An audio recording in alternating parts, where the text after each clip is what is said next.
Everyone expected a quiet goodbye, sterile, controlled, forgettable, a desert control room, no speeches, no emotion, power changing hands like paperwork. Then the system woke up, an unscheduled recording, cold, precise, unavoidable, no rage, only data, choices, outcomes, in seconds. The room understood truth doesn't ask, it arrives. If you think real power appears when systems crack, stay. Eleanor Brooks was never the one on stage. She was usually somewhere behind the glass, watching numbers move across screens, listening to systems hum, waiting for something to go wrong, and something always did. She'd been with the company longer than most people in the room that day. Longer than the consultants, longer than the executives who rotated in and out every few years, longer even than some of the board members who liked to speak in confident sentences about things they'd never had to fix themselves. But when awards were handed out, her name wasn't called. When press photos were taken, she wasn't asked to step in. People said it was because she didn't like attention. They said she preferred to work quietly. They said she was self-sufficient. Nathan Brooks, on the other hand, was everywhere. He didn't know the systems the way Eleanor did. He didn't need to. He knew how to talk about them. He knew how to stand straight, smile at the right moments, and repeat phrases that sounded like vision. They called him the future. They called him the natural successor. They said leadership came easily to him. Eleanor heard all of this from the back of the room, usually while checking her phone to make sure the grid was stable. She worked nights when storms knocked out substations. She worked holidays when demand spiked and everyone else was home. She worked through outages that never made the news, because if she did her job right, no one noticed anything at all. That was the deal she thought she had agreed to. If you keep things running, you don't need credit. If you're competent, you don't need reassurance. If you're strong, you don't need help. That last one stuck with her. Every time she pushed back, gently, she heard the same response. You've got this. You're independent. You always figure it out. It sounded like praise. It felt like trust. But over time, it started to feel like something else. There were moments she remembers clearly, standing alone in a control room at 3 a.m, watching a temperature warning climb into the red, eating a cold sandwich from a vending machine because everything else was closed, texting friends to cancel plans, again, because something urgent came up. No one asked if she was tired. No one asked if she needed backup. They already had an answer for that. Eleanor's independent. Psychologists have a name for this, though no one in the room ever used it. They call it forced maturity. It happens when someone learns, early on, that asking doesn't work, that needing things makes you inconvenient, that being quiet is safer than being disappointed. So you adapt. You stop asking. You stop expecting. You stop making noise. And the people around you learn something too. They learn that you'll handle it. They learn that you won't complain. They learn that whatever weight they don't carry, you probably will. The word they use for that is reliable. But reliability has a shadow side no one likes to talk about. When you're reliable, your effort becomes invisible. When you're invisible, your absence becomes unimaginable. And when your absence is unimaginable, your presence stops being valued. Nathan never saw those nights. He saw the dashboards when they were green. He saw the applause when reports looked good. He saw a system that seemed to work on its own.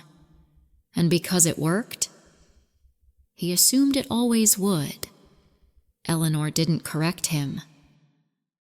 Not because she agreed, but because correcting him never seemed to change anything.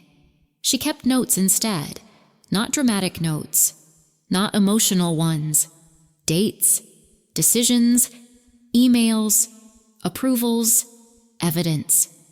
She didn't call it that at the time. She just called it being thorough. There's a question I keep coming back to. Who benefits when someone is labeled independent? It's rarely the person carrying the load. Independence, in families and companies alike, is often a way to step back without admitting you're stepping away. It sounds respectful, it sounds empowering, but it quietly transfers responsibility downward, without transferring authority back up. Eleanor didn't ask for more power. She didn't ask for recognition.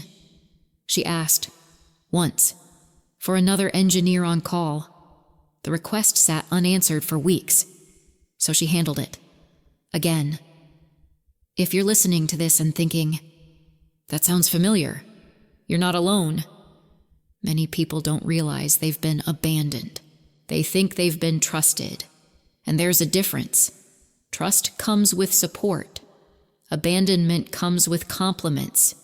You're so capable. You don't need anyone. You'll be fine. Eleanor was fine. Until being fine became the reason no one checked in anymore. By the time the ceremony in the desert began, everyone had already decided who mattered. Nathan stood at the front, calm and confident. Eleanor stood off to the side, near the systems. That's where she always stood.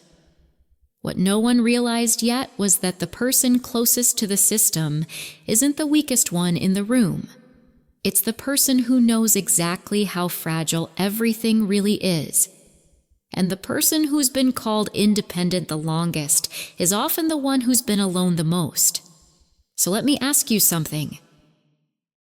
If you were in her place, would you still believe that being quiet was a strength? Or would you start wondering who that silence was really serving, because what looks like independence from the outside can feel a lot like being left behind on the inside? And when that realization finally settles in, it changes the way you see everything that comes next. The week after the ceremony, the building felt different.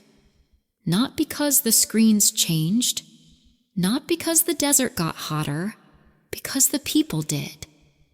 Nathan started showing up earlier, not to learn, to be seen. Clara started walking the halls like she was measuring them, like the walls belonged to her before the paperwork did. They held meetings that didn't include the people who actually kept the system alive. They called it restructuring. They called it modernization. They called it bringing the brand into the future. The first sign was small.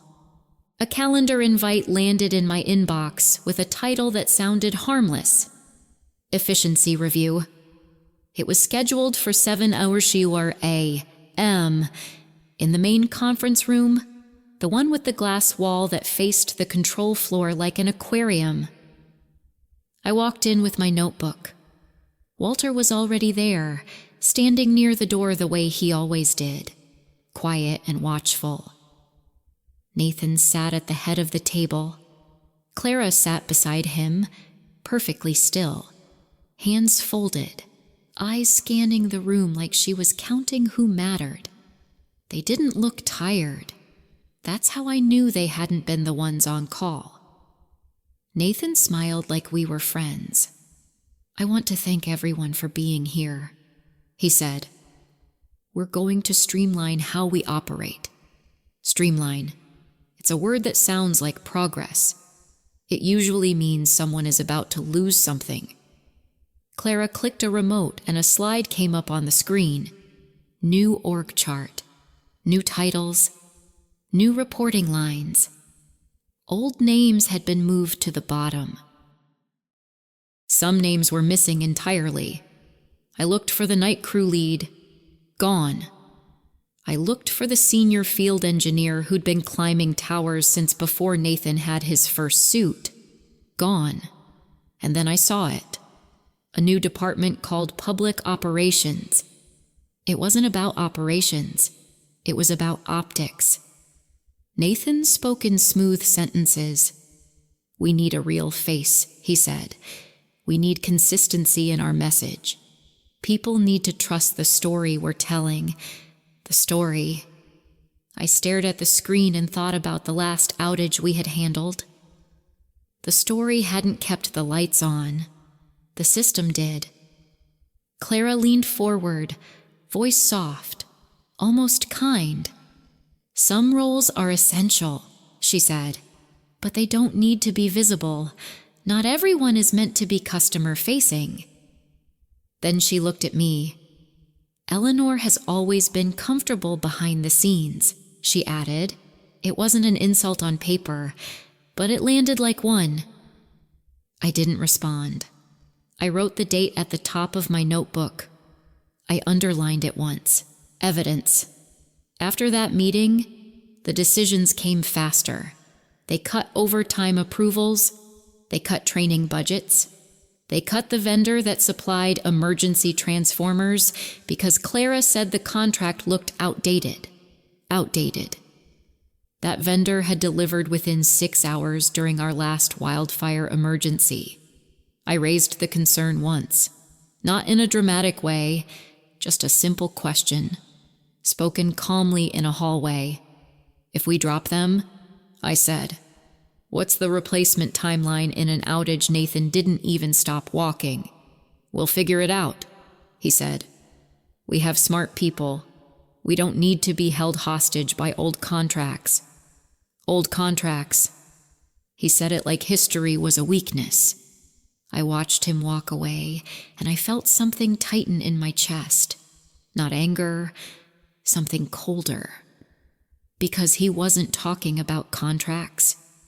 He was talking about consequences like they were optional. 2 days later, I opened my fridge and saw the same thing I'd been seeing for months. Half a carton of eggs, a bottle of water, leftovers I didn't remember making. I ate standing up, phone in my hand, monitoring alerts. That was my life. Not because I was a hero, because if I wasn't watching, things broke. When things broke, people panicked. And when people panicked, they looked for someone to blame. They didn't look at the org chart. They looked at the person who had always fixed it. That's the price of being reliable. You become the safety net, and then someone starts cutting the ropes. Clara brought in a branding consultant, a man with perfect teeth and a soft voice who talked about trust signals and customer perception. He toured the control floor like it was a museum exhibit. He pointed at the equipment. "These screens look intimidating," he said. "Can we make the space feel more friendly?" Friendly. I thought about a transformer overheating in July. I thought about a line sagging in a windstorm. Nothing about that was friendly. Nathan nodded like this was genius. "We can do a redesign," he said. "Make it modern. Make it sleek. Sleek doesn't stop a blackout." But I didn't say that. I watched. I listened. I went back to my desk and opened a folder on my computer, not labeled with anything dramatic, just a date. Inside were emails, approvals, meeting notes, evidence. Because every time I tried to explain risk to someone who cared about image, it turned into a debate. And debates don't prevent disasters. Systems do. One afternoon, Walter stopped by my workstation. He didn't speak right away. He placed a new access badge on the desk. It wasn't mine. It belonged to someone I didn't recognize. I looked up at him. "What's that?" I asked. Walter's voice was low. "They reassigned the overnight control credentials," he said, "to a new hire." I stared at the badge. "That person trained?" I asked. Walter paused.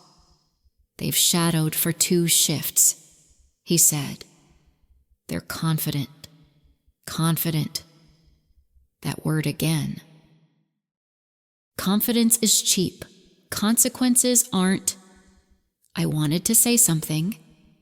I wanted to walk into Nathan's office and force him to look at the risk in plain language, but I didn't.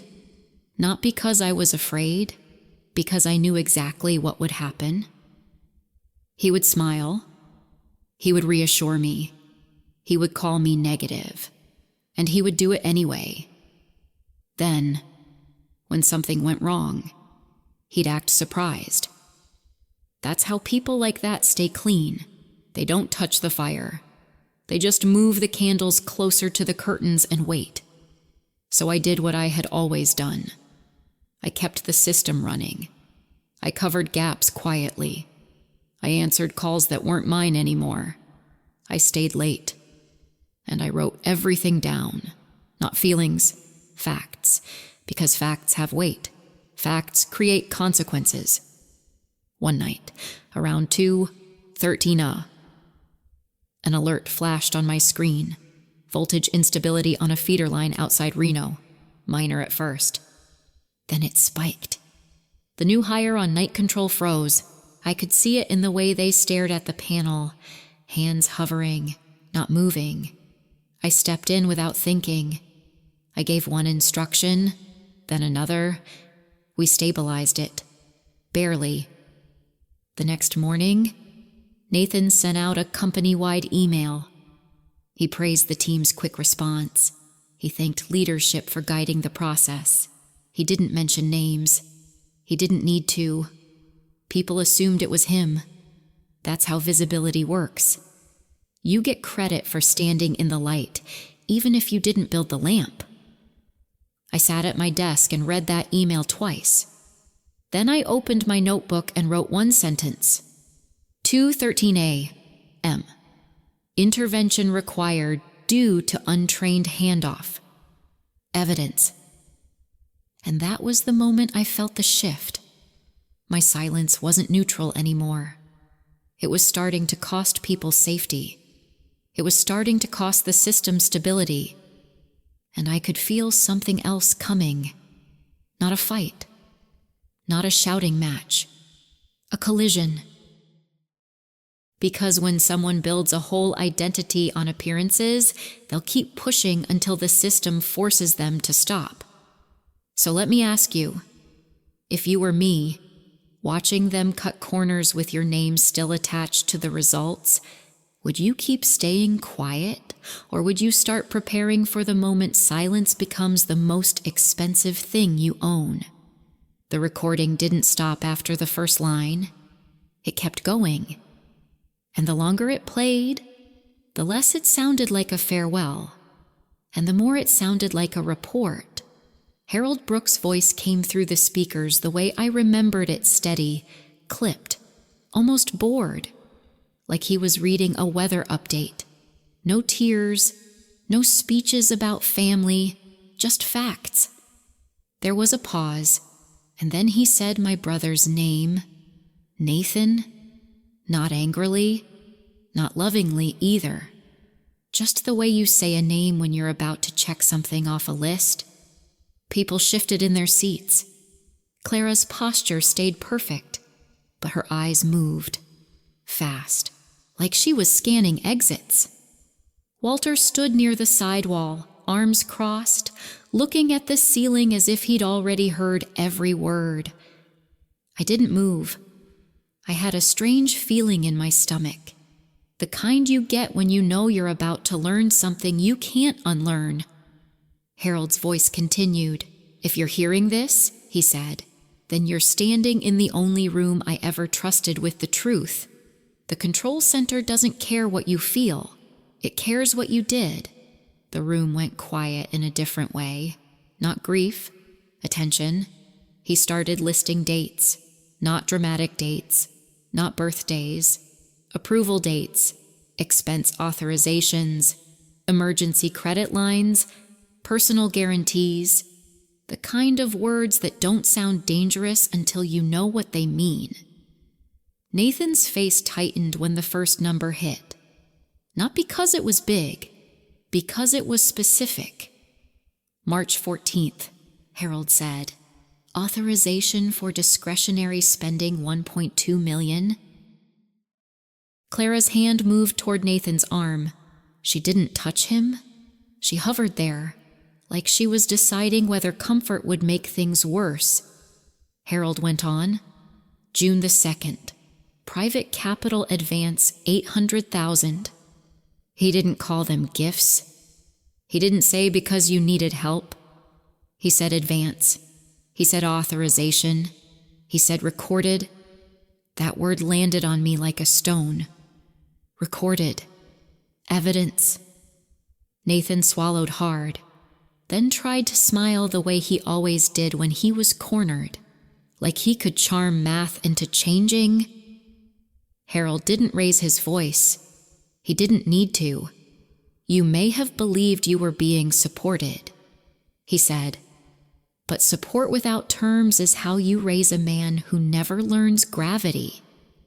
A few people let out a quiet breath, not because they were shocked, because they were realizing they'd been wrong. They'd been calling Nathan the future like it was inevitable, but inevitability doesn't survive a ledger. Harold's voice kept moving, steady and cold. For the sake of clarity, he said, every dollar you took was tracked. Every signature you asked for was saved. Every exception you demanded became a note in a file. I looked down at my notebook. I'd been doing the same thing. Not because I wanted revenge, because I wanted consequences to be real. Clara finally spoke, cutting into the recording like she could interrupt the past. This is inappropriate, she said sharply. This is a private family matter. No one answered her, because Harold's voice answered first. This was never a private matter, he said. Not when you use public power. Not when your decisions affect other people's lives. Nathan shifted in his chair and tried to reclaim the room. He stood up. He opened his hands like a politician. This is being taken out of context. He said, my father and I had arrangements. Everyone knows that. He believed in me. He looked around for nods, for allies, for someone to rescue him from a sentence with numbers in it. But people weren't nodding. They were doing something worse. They were remembering. They were picturing the meetings, the rushed approvals, the reckless confidence. They were adding up all the times they'd covered for him because it was easier than confronting him. Harold's voice came back in. Calm. I did believe in you, he said. That's why I didn't give you what you wanted. I gave you what you asked for. That line hit Nathan like a slap, because it sounded generous until you understood it. Harold wasn't talking about love. He was talking about testing. I wasn't spoiling you, he said. I was testing you. Clara's face changed. Not grief, not anger, fear.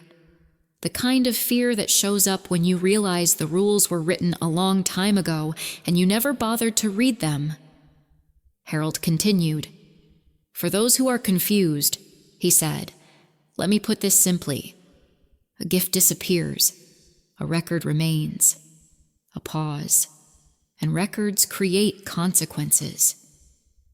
I felt my throat tighten, because suddenly, the story wasn't just about Nathan. It was about the kind of family this was, the kind of company, the kind of love Harold offered, calculated, conditional, documented, and for a moment, I had a question I didn't want to ask. If Harold knew Nathan couldn't carry this, why did he keep letting him reach for it? If he knew his son was falling, why did he keep handing him more rope? Harold's voice answered the room, but not my heart. Every approval came with a condition, he said. Every advance came with a deadline. Every exception came with a limit. Then he said something that made the room feel smaller. and you reached every limit." Nathan's hands dropped to his sides. He looked younger suddenly, not innocent, just exposed. Clara tried again, voice softer now. "This is cruel," she said. "He's your son." Harold's response was quiet. "So were the people who cleaned up after him," he said, "and they didn't get the luxury of pretending consequences don't exist." That was the moment my stomach sank, because there it was, the moral knot. Harold was right about the system. But what about the boy? What kind of father builds a test so long that failure becomes a lifestyle? What kind of love keeps score so well it can humiliate you after death? I didn't know the answer. I only knew what I was watching. A man who had built a company on discipline and built a family on terms. Harold's voice moved toward the end, as steady as the beginning. "If you're listening to this," he said, "you're not here for comfort. You're here because the truth has to land somewhere." Another pause. "And the truth is, this privilege is never free. Someone pays for it." I glanced around the room, and I saw it in the faces of the engineers, the operators, the quiet people who never got on stage. They weren't smiling, they weren't cheering, they were simply recognizing something that finally had a name. Nathan's confidence wasn't strength, it was debt, and debt always comes due. So let me ask you, if you were sitting in that room, hearing a father turn love into a ledger, would you call it wisdom, or would you call it something else entirely? The recording didn't stop after the first line. It kept going. And the longer it played, the less it sounded like a farewell, and the more it sounded like a report. Harold Brooks' voice came through the speakers the way I remembered it, steady, clipped, almost bored, like he was reading a weather update. No tears, no speeches about family, just facts. There was a pause, and then he said my brother's name, Nathan. Not angrily, not lovingly either. Just the way you say a name when you're about to check something off a list. People shifted in their seats. Clara's posture stayed perfect, but her eyes moved fast, like she was scanning exits. Walter stood near the side wall, arms crossed, looking at the ceiling as if he'd already heard every word. I didn't move. I had a strange feeling in my stomach, the kind you get when you know you're about to learn something you can't unlearn. Harold's voice continued. "If you're hearing this," he said, "then you're standing in the only room I ever trusted with the truth. The control center doesn't care what you feel. It cares what you did." The room went quiet in a different way. Not grief, attention. He started listing dates, not dramatic dates, not birthdays, approval dates, expense authorizations, emergency credit lines, personal guarantees, the kind of words that don't sound dangerous until you know what they mean. Nathan's face tightened when the first number hit. Not because it was big, because it was specific. March 14th. Harold said, authorization for discretionary spending $1.2 million. Clara's hand moved toward Nathan's arm. She didn't touch him. She hovered there, like she was deciding whether comfort would make things worse. Harold went on. June 2nd. Private capital advance $800,000. He didn't call them gifts. He didn't say because you needed help. He said advance. He said authorization. He said recorded. That word landed on me like a stone. Recorded. Evidence. Nathan swallowed hard, then tried to smile the way he always did when he was cornered. Like he could charm math into changing. Harold didn't raise his voice. He didn't need to. You may have believed you were being supported, he said. But support without terms is how you raise a man who never learns gravity. A few people let out a quiet breath, not because they were shocked, because they were realizing they'd been wrong. They'd been calling Nathan the future like it was inevitable, but inevitability doesn't survive a ledger. Harold's voice kept moving, steady and cold. For the sake of clarity, he said, every dollar you took was tracked. Every signature you asked for was saved. Every exception you demanded became a note in a file. I looked down at my notebook. I'd been doing the same thing, not because I wanted revenge, because I wanted consequences to be real. Clara finally spoke, cutting into the recording like she could interrupt the past. "This is inappropriate," she said sharply. "This is a private family matter." No one answered her, because Harold's voice answered first. "This was never a private matter," he said. "Not when you use public power. Not when your decisions affect other people's lives." Nathan shifted in his chair and tried to reclaim the room. He stood up. He opened his hands like a politician. "This is being taken out of context," he said. "My father and I had arrangements. Everyone knows that. He believed in me." He looked around for nods, for allies, for someone to rescue him from a sentence with numbers in it. But people weren't nodding. They were doing something worse. They were remembering. They were picturing the meetings, the rushed approvals, the reckless confidence. They were adding up all the times they'd covered for him because it was easier than confronting him.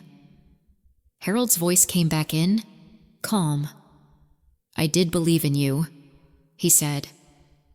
"That's why I didn't give you what you wanted. I gave you what you asked for." That line hit Nathan like a slap, because it sounded generous until you understood it. Harold wasn't talking about love. He was talking about testing. "I wasn't spoiling you," he said. "I was testing you." Clara's face changed. Not grief, not anger, fear. The kind of fear that shows up when you realize the rules were written a long time ago and you never bothered to read them. Harold continued. "For those who are confused," he said, "let me put this simply. A gift disappears, a record remains, a pause, and records create consequences." I felt my throat tighten, because suddenly, the story wasn't just about Nathan. It was about the kind of family this was, the kind of company, the kind of love Harold offered, calculated, conditional, documented, and for a moment, I had a question I didn't want to ask. If Harold knew Nathan couldn't carry this, why did he keep letting him reach for it? If he knew his son was falling, why did he keep handing him more rope? Harold's voice answered the room, but not my heart. "Every approval came with a condition," he said. "Every advance came with a deadline. Every exception came with a limit." Then he said something that made the room feel smaller, and you reached every limit. Nathan's hands dropped to his sides. He looked younger suddenly, not innocent, just exposed. Clara tried again, voice softer now. "This is cruel," she said. "He's your son." Harold's response was quiet. So were the people who cleaned up after him. He said, "And they didn't get the luxury of pretending consequences don't exist." That was the moment my stomach sank. Because there it was. The moral knot. Harold was right about the system, but what about the boy? What kind of father builds a test so long that failure becomes a lifestyle? What kind of love keeps score so well it can humiliate you after death? I didn't know the answer. I only knew what I was watching. A man who had built a company on discipline and built a family on terms. Harold's voice moved toward the end, as steady as the beginning. "If you're listening to this," he said, "you're not here for comfort. You're here because the truth has to land somewhere." Another pause. "And the truth is, this privilege is never free. Someone pays for it." I glanced around the room, and I saw it in the faces of the engineers, the operators, the quiet people who never got on stage. They weren't smiling, they weren't cheering, they were simply recognizing something that finally had a name. Nathan's confidence wasn't strength, it was debt, and debt always comes due. So let me ask you, if you were sitting in that room, hearing a father turn love into a ledger, would you call it wisdom, or would you call it something else entirely when the recording ended? No one clapped. That was the strange part. In a room full of people who loved applause, the only sound was the air system cycling on and off, like the building was breathing for us. Nathan didn't look at me. He looked at the board. He looked at Walter. He looked anywhere except the place where the truth had landed. Clara broke the silence first, not with a question, with a sentence that sounded like a verdict. "This is a misunderstanding," she said. "We're not going to let a recording decide the future of this company." A few heads nodded, out of habit. Then Walter stepped forward. He didn't raise his voice. He simply held up a small black case, opened it, and pulled out a drive. He placed it on the table. "One recording didn't decide anything," Walter said. "The files did." Evidence. That word had been living in my notebook for months.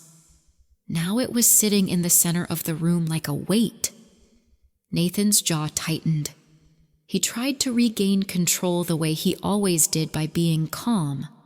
"You're telling me my father built a trap for his own son?" he asked, voice smooth. "That's what you want people to believe." It wasn't a question, it was a performance. And for a second, I felt something familiar. That old instinct to stay quiet, to let the facts speak, to avoid making it emotional. I'd lived my whole life inside that instinct. It had protected me. It had also made me invisible. Clara turned toward me.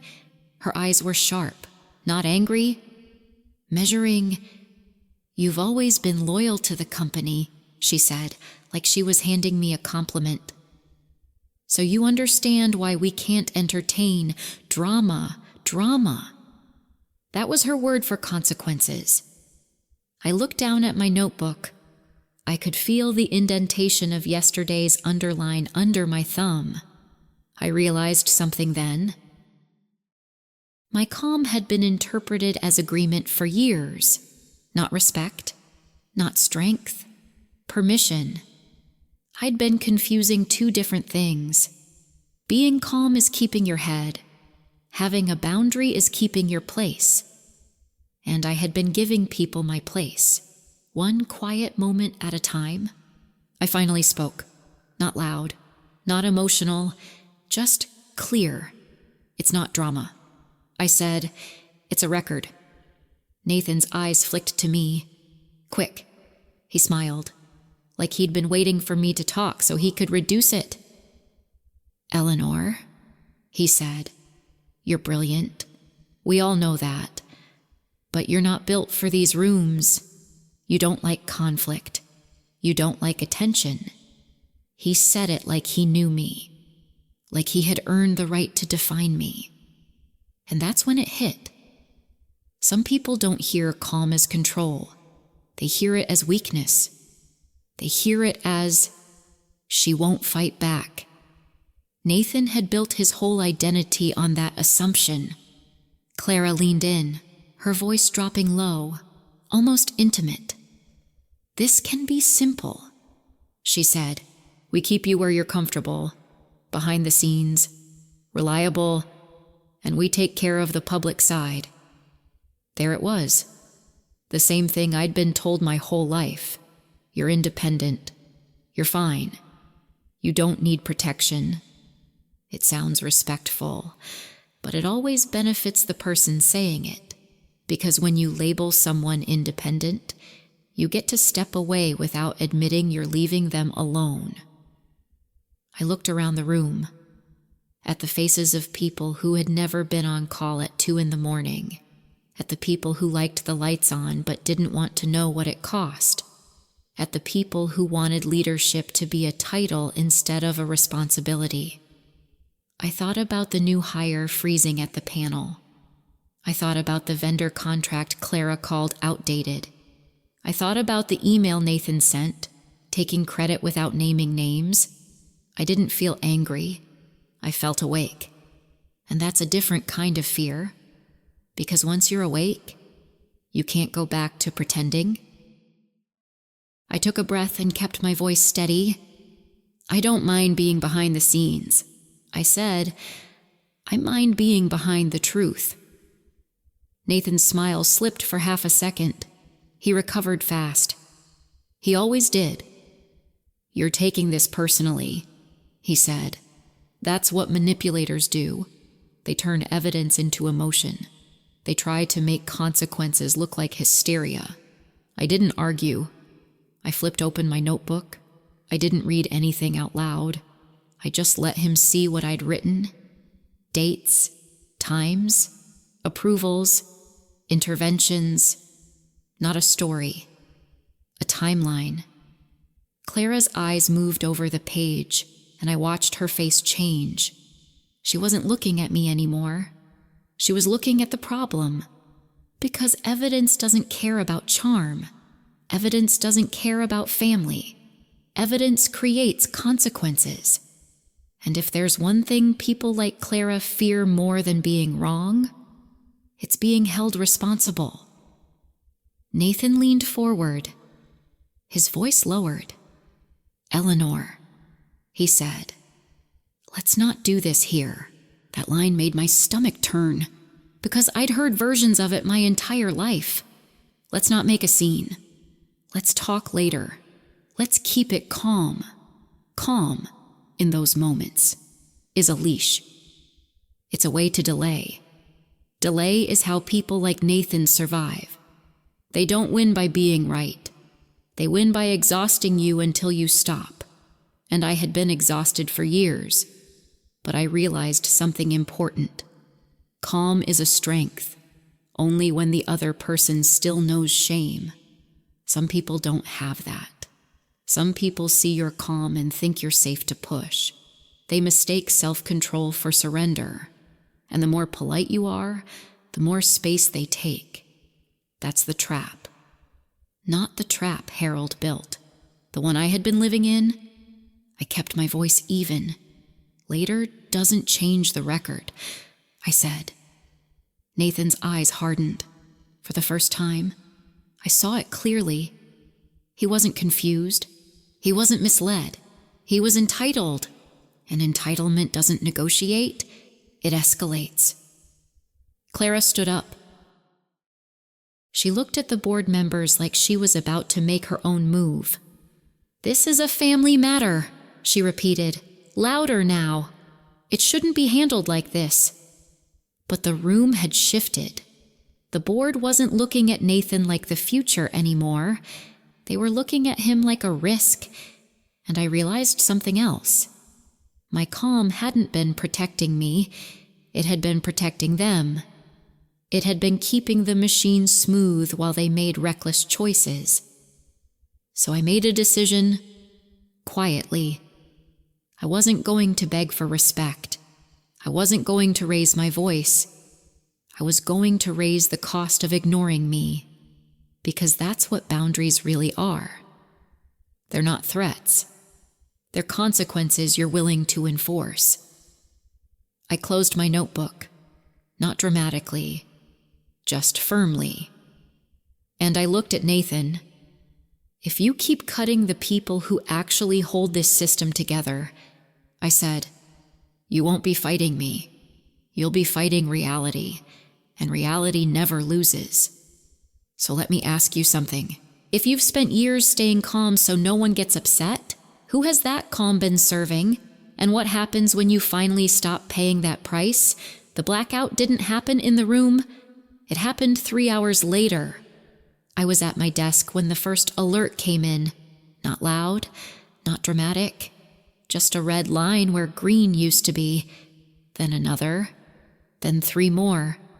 Phones started ringing before anyone raised their voice. That's how you know it's real. I stood up and walked toward the control floor. People were already running, not shouting. Running means they understand what's at stake. A regional outage, wide enough to matter, precise enough to point fingers. Nathan arrived 5 minutes later, jacket still on, hair perfect. He didn't ask what happened. He asked who was watching. Clara followed him, heels clicking too loudly for a room full of alarms. "This can't be happening now," she said. Now was the only time it ever happens. The screens told the story without emotion.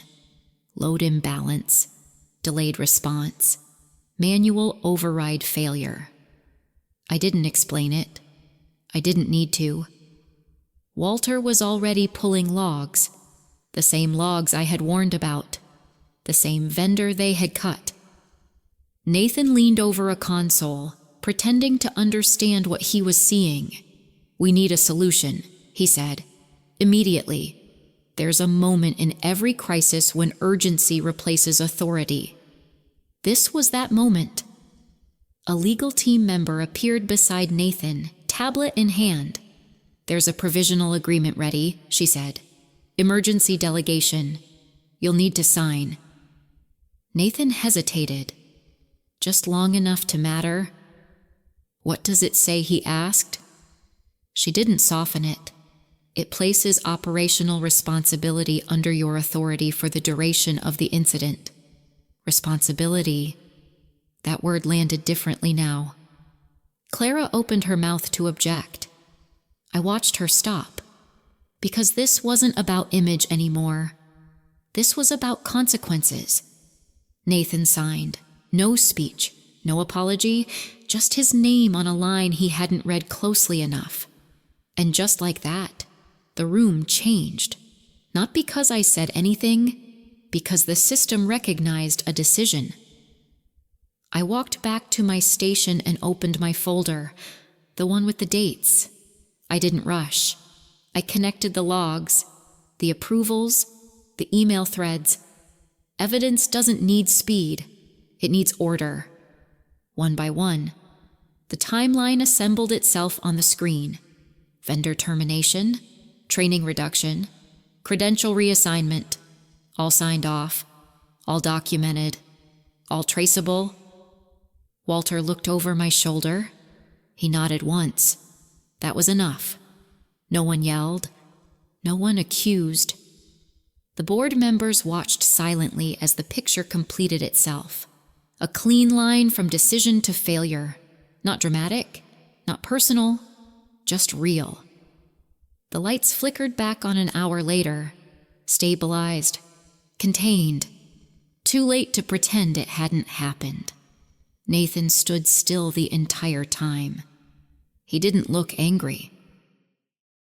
He looked smaller, not because he was humiliated, because the story he told himself no longer fit the facts.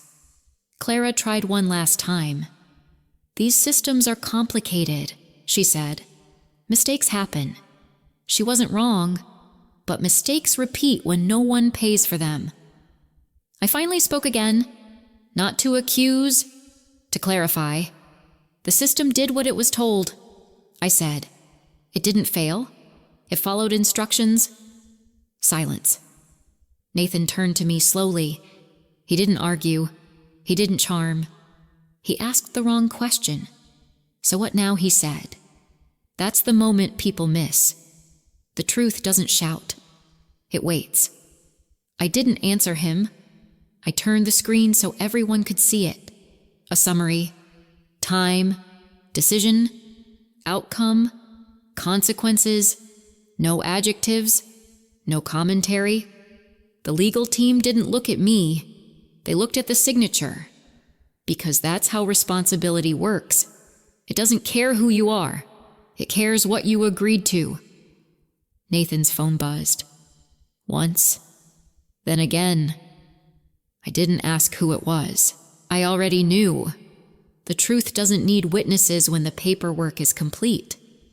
Clara sat down. Not dramatically, carefully. Like someone realizing the chair has rules. I closed my notebook. I hadn't opened it once during the outage. That wasn't the point. The point was that I didn't need it anymore. The system had spoken, and it spoke in the only language that ever matters: results. No one blamed Nathan out loud. They didn't have to. Blame is emotional. Responsibility is structural. And structures don't argue. They assign. The board began discussing next steps without raising their voices. Not because they were calm, because they were done debating. I watched Nathan from across the room. He wasn't looking at me. He was looking at the screen, at the evidence, at the consequences. And for the first time, I realized something. I hadn't won. The truth had. I didn't need to be loud. I didn't need to convince anyone. I just needed to let the record exist long enough to be undeniable. That's the power people misunderstand. The truth doesn't need volume. It needs time and proof. So let me ask you, if the lights went out right now, would your decisions survive the silence, or would they finally be loud enough to speak for themselves before you get carried away by how clean that ending felt? I need to stop you for a moment, because outside this room, outside this company, things don't usually resolve like that. There's no dramatic blackout timed perfectly to expose bad decisions. There's no board quietly connecting the dots while the truth sits patiently on a screen. And most of the time, the person who stayed silent doesn't get a moment where everyone suddenly understands. That's the part people skip when they share stories like this. They call it patience. They call it endurance. They call it karma. But none of those words explain what actually happened. I didn't win because I waited long enough. I didn't win because I was the good one. I didn't win because the universe decided it was my turn. I won because nothing I did disappeared. Every late night left a trace. Every decision was logged. Every warning had a timestamp. There was evidence. And that's the part that matters more than the silence. If you're watching this and thinking, that's me. I'm the quiet one. I just need to hang on. I want you to pause, because hanging on without leaving a record is just disappearing slowly. Let me ask you something honestly. If you were me but without access to logs, emails, approvals, what would have happened if there had been no paper trail, no digital footprint, no proof tying decisions to outcomes? Would calm still have worked, or would it have just made me easier to ignore? That's the uncomfortable question this story doesn't answer for you. Silence alone doesn't protect you. Silence without evidence is just absence. People confuse those two all the time. They think if they keep their head down long enough, the truth will rise on its own. But the truth doesn't float. It sinks unless something holds it up. In my case, it was structure, processes, documentation, consistency, not heroism, and definitely not luck. There's another detail people miss. I didn't start collecting evidence because I planned revenge. I did it because that was my job. I was trained to think in systems. Systems fail in patterns. Patterns leave marks. And marks, if you don't erase them, become consequences. That's why the outcome looked inevitable in the end.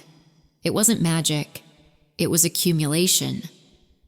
Now let me turn the question back to you. If you're the independent one at work, if you're the one people assume will handle it, if you're the one who gets left out of recognition because you don't need it, what are you actually leaving behind? Not feelings, not loyalty, not good intentions, records. Because here's the hard truth no one likes to say out loud. In real life, people don't lose power because they're wrong. They lose power because there's proof they were wrong. And proof doesn't come from being right quietly. It comes from being consistent visibly. That doesn't mean you have to be loud. It means you have to be legible. Your work has to exist outside your body, outside your exhaustion, outside your willingness to endure. If everything you contribute lives only in your head or your effort, it can be rewritten by someone else later. And often is. That's how stories get stolen. That's how credit moves. That's how the quiet ones get erased. So if you're asking yourself, if I were Eleanor in the real world, would I win? Here's the honest answer. Only if you're doing more than surviving. Only if your work leaves fingerprints. Only if your silence isn't empty. Because calm without documentation isn't strength, it's risk. I didn't stop being calm. I stopped being undocumented. That's the difference no one puts in the viral version. And that's why most people who relate to this story never get the same ending. Not because they're weaker, but because the system never had to notice them. So before you tell yourself to just be patient, ask one more question.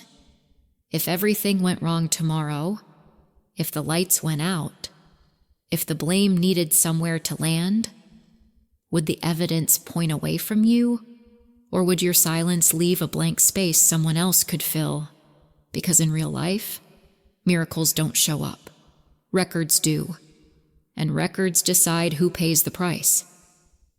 After everything settled, people kept telling me the same thing. You handled that so well. You stayed so calm. I don't know how you didn't break. They meant it as praise. But it bothered me. Because calm wasn't the reason things changed.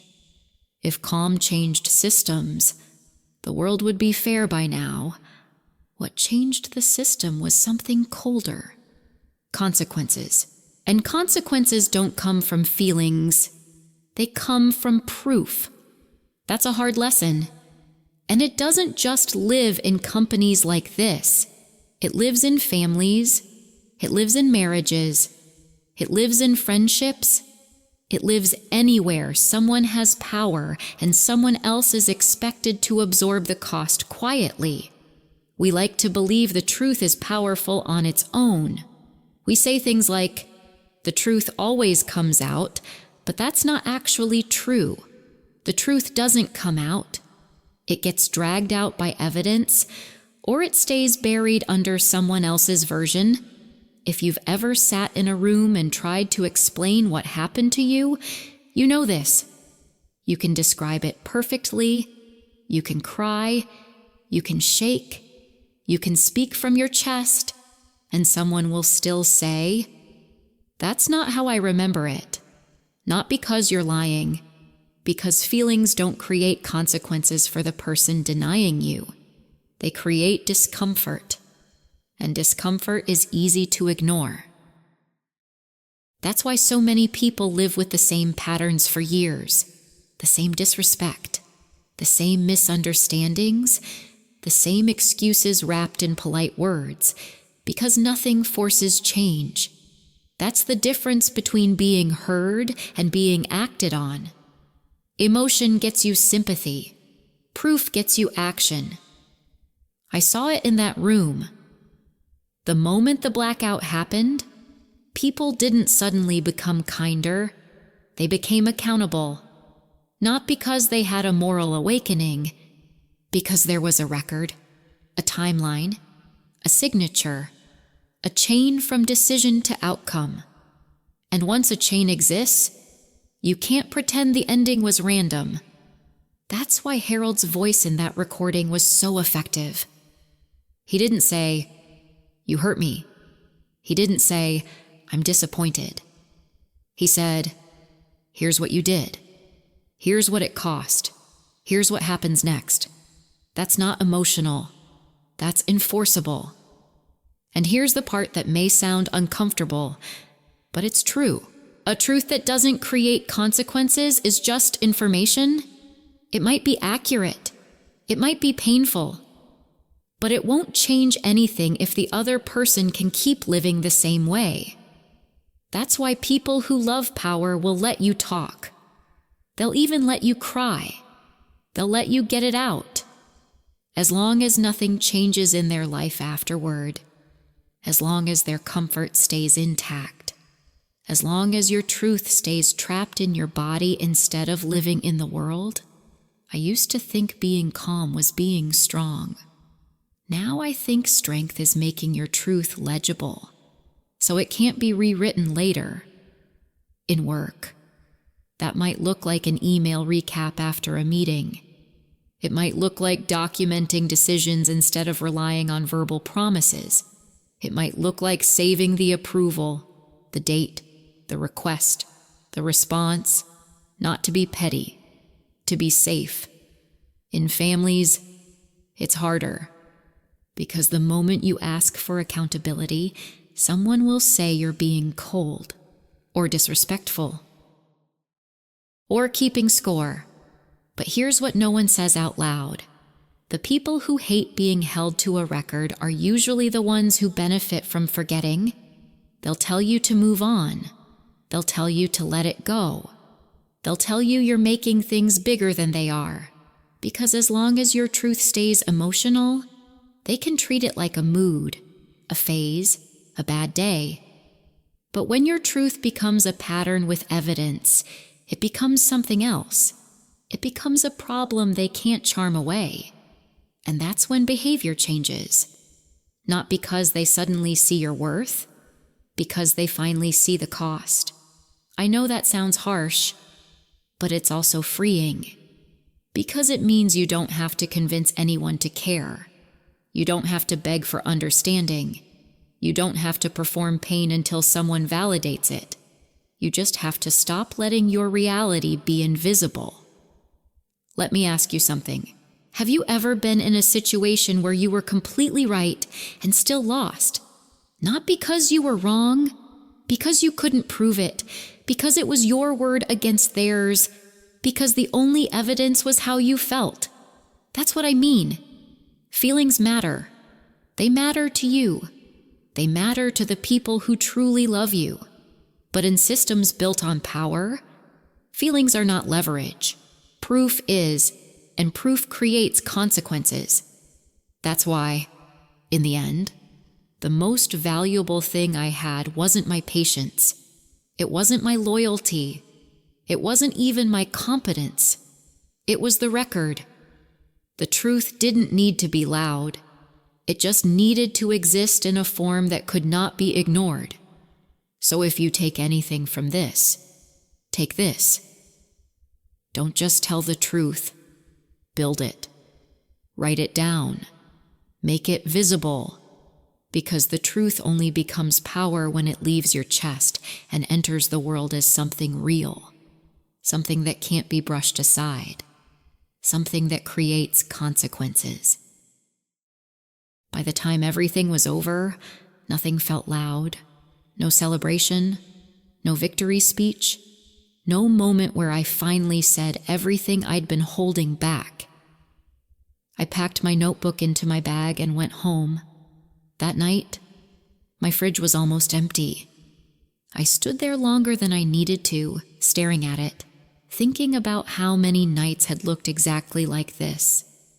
Quiet, unnoticed, unremarkable, and I realized something important. None of this changed because I spoke louder. It changed because I left a trace. For years, people had called me independent. They said it like it was a compliment. She's fine. She can handle it. She doesn't need help. But independent was just a polite way of saying no one was paying attention. If you've ever been given that label, you know what it feels like. You become the one who adapts, the one who absorbs, the one who keeps things moving while everyone else takes credit for stability they didn't build.